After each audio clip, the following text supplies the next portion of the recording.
Hello everyone, it's me John once again. Am come back to you. হ্যাঁ, আমি এখন যেই মুহূর্তে দাঁড়িয়ে আছি, আমার পেছনে দেখতে পাচ্ছেন রাজশাহী রেলওয়ে স্টেশন, যেটি হচ্ছে রাজশাহী বিভাগের রাজশাহী জেলার স্টেশন এবং ঢাকা এবং চট্টগ্রামের পরেই সবথেকে ব্যস্ততম রেল স্টেশন এবং বাংলাদেশের তৃতীয় বৃহত্তম রেল স্টেশন।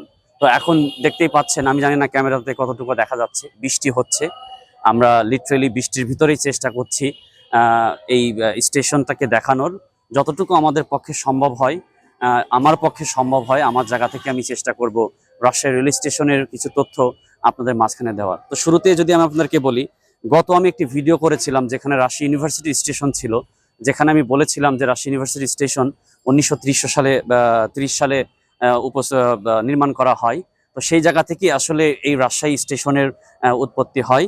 1930 সাল ইস্টার্ন বেঙ্গল নামে যে ব্রিটিশ এম্পায়ার, তৎকালীন যে কিংডম ছিল, তাদের মধ্যদ্বারা দিয়েই আব্দুলপুর জংশনের সাথেই এই রাজশাহী স্টেশনের একটা সংযোগ তৈরি হয়। এবং বর্তমান এই রাজশাহী থেকে ঢাকা, যেটা ঈশ্বরদী এবং পোড়াদা জংশন এবং মাঝখানে আব্দুলপুর জংশন হয়ে যায়। এবং দ্বিতীয়ত এই রাজশাহী থেকে চাঁপাইনবাবগঞ্জ রেলপথ আছে এবং তৃতীয়ত রাজশাহী থেকে খুলনার রেলপথ আছে। তো আমরা এখন চেষ্টা করব স্টেশনের ভিতরে কতগুলো প্ল্যাটফর্ম আছে, কতগুলো লেন আছে এবং কতগুলো টিকিট কাউন্টার আছে এবং কোন জায়গায় স্টেশনের অন্যান্য জিনিসগুলো দেখা যায় কিংবা রাখা আছে, সেই চিত্রগুলো আপনাদের মাঝখানে তুলে ধরার চেষ্টা করব। তো ততক্ষণ পর্যন্ত আমার সাথে থাকুন, আমি চেষ্টা করছি আপনাদেরকে দেখানোর। তো এখন আপনারা দেখতে পাচ্ছেন আমি রাজশাহী স্টেশনের ভিতরে এন্টার করছি এবং এই সেই জায়গা যেখান থেকে বেসিক্যালি সমস্ত টিকিট প্যাসেঞ্জাররা সংগ্রহ করে থাকেন। আমরা এই সাইডটা দেখতে পাচ্ছি, এখানে 1, 2, 3, 4, 5, 6, 7, 8টা কাউন্টার আছে, যেই কাউন্টারের মধ্য দিয়ে সারা বাংলাদেশ, বিশেষ করে এই রাজশাহী থেকে ঢাকা এবং রাজশাহী থেকে খুলনা এবং রাজশাহী থেকে যেই চাঁপাইনবাবগঞ্জের যে রেলপথ এবং যে রেল সংযোগ আছে, সেই সংযোগের টিকিটগুলো এখান থেকে প্রদান করা হয়। এবং এর চারপাশ দিয়ে আমরা বিভিন্ন ধরনের টি স্টল দেখতে পাচ্ছি, বিভিন্ন ধরনের শপিং স্টোর দেখতে পাচ্ছি এবং আমরা দেখতে পাচ্ছি এই সাইডে অনেকগুলো বেঞ্চ রাখা আছে, সামনে অনেকগুলো বেঞ্চ রাখা আছে। এবং একটা জিনিস আপনাকে বলে রাখি, যেটা আমি ভিডিও শুরুতেই বলেছিলাম, যে রাজশাহী স্টেশনটা ঢাকা এবং চট্টগ্রামের পরেই সবথেকে ব্যস্ততম একটি স্টেশন এবং বাংলাদেশের তৃতীয় বৃহত্তম স্টেশন। এবং এই বিল্ডিংটা 3 তলা বিশিষ্ট, আপনারা দেখতে পাচ্ছেন। তো আমি এখন সরাসরি প্ল্যাটফর্মে যাওয়ার চেষ্টা করব, আমার সাথে আসুন। তো আমি যতটুকু আমার সোর্স এবং আমি এখানকার স্টেশন মাস্টারের সাথে কথা বললাম, উনি আমাকে ডিনাই করলেন যে উনি ভিডিওতে আসতে পারবেন না কোনো পার্সোনাল রেস্ট্রিকশনের কারণে। তো ওনার কথা মতো এই স্টেশন দিয়ে প্রতিদিন অ্যাপ্রক্সিমেটলি 40,000 মতন মানুষ যাতায়াত করে, যেটাতে 40,000 মতো মানুষ প্রতিদিন এই স্টেশন দিয়ে যাতায়াত করে। তো আমি ভিডিও সুবিধার্থে বলে দিই, এই সাইডটাতেই বেসিক্যালি রেল কর্মকর্তারা থাকেন, স্টেশন মাস্টার এবং সিসিটিভি ক্যামেরা, এবং এই সাইডে ওয়াশরুম, এই সাইডটা ওয়াশরুম, ক্যামেরাটার দিকে রোড করো, এই সাইডটা ওয়াশরুম, যেখানে স্টাফদের জন্য ওয়াশরুম ব্যবহার করা হয়। এবং আমরা এখন প্ল্যাটফর্মে এন্টার করছি। তো প্ল্যাটফর্মে ঢোকার শুরুতে আমরা দেখতে পাচ্ছি প্ল্যাটফর্মের ডান হাতে আমরা এখানে প্যাসেঞ্জারদের জন্য বিভিন্ন সিট দেখতে পাচ্ছি, আসন দেখতে পাচ্ছি, যেখানে তারা সেখানে বসতে পারে। এবং এখানে এসে আমরা দেখতে পাচ্ছি একটি ডিসপ্লে, যেখান থেকে রাজশাহী রেল স্টেশনে আপনাকে স্বাগতম করা হচ্ছে এবং রাজশাহী স্টেশন থেকে ট্রেন ছাড়ার সময়সূচি এবং কোন ট্রেন এখন আসবে, কোন ট্রেন এখন যাবে, সেটা দেখানো হচ্ছে।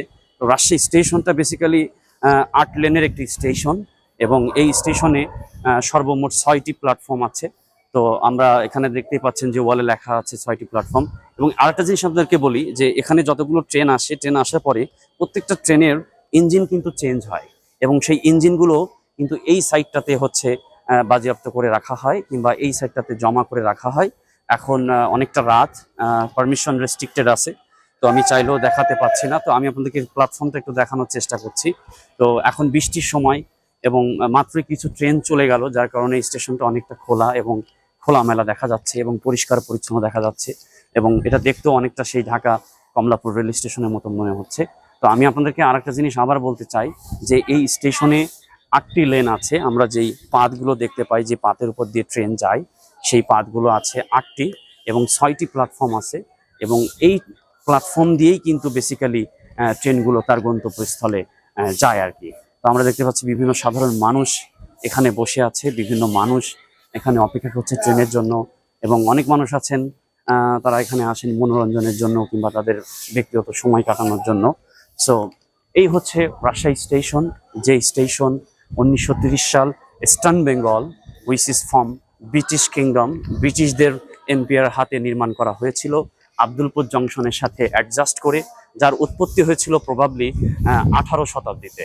1827 সাল, প্রবাবলি 35 সালের পরেই কিন্তু এই ইস্টার্ন বেঙ্গল যে সংস্থানটা তৈরি করা হয়, এবং যাদের উদ্দেশ্য ছিল যে এই বেঙ্গলে রেল লাইন কিংবা রেল সংযোগ করা প্রয়োজন। তো সেখান থেকেই বেসিক্যালি আব্দুলপুর জংশনের সাথেই রাজশাহী স্টেশনের উদ্ভাবনা হয়, এবং এই স্টেশনের পরেই কিন্তু রাজশাহী বিশ্ববিদ্যালয়ের স্টেশন, যে স্টেশনে আমি অলরেডি আপনাদের একটা প্রতিবেদন দেখিয়েছি।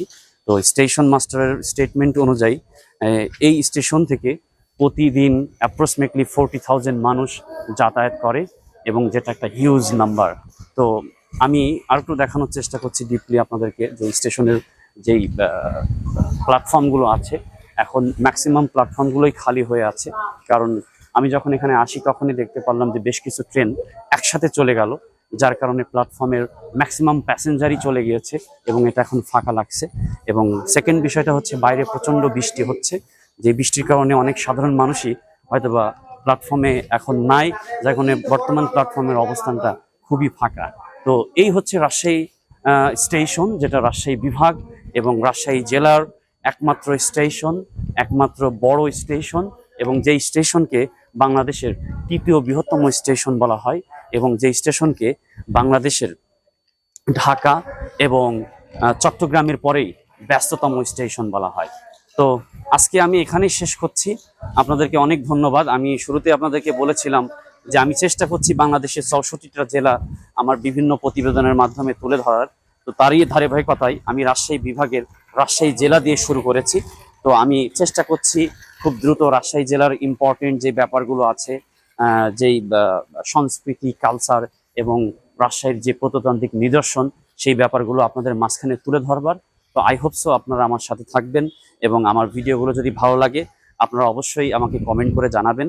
এবং মোস্ট ইম্পর্টেন্ট থিং হচ্ছে রাজশাহী বিভাগ দিয়ে আমি শুরু করেছি আমার এই ভিডিও। তো রাজশাহী জেলা শেষে আমি কোন জেলায় যাব ভিডিও করতে, সেটা দয়া করে আমাকে কমেন্ট বক্সে জানাবেন, কারণ রাজশাহী বিভাগের ভিতরে আরও 9 থেকে 10টা জেলা আছে।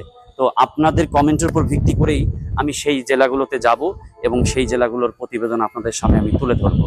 তো আজকের মতো আমি এখানেই বিদায় নিচ্ছি। আপনারা ভালো থাকবেন, নিজেদের খেয়াল রাখবেন, আর আমিও চেষ্টা করব আবার নতুন কোনো এক্সক্লুসিভ আপডেট এবং ইনফরমেশন নিয়ে আপনাদের সামনে আসতে। বাবাই ফ্রম জন, থ্যাংক ইউ।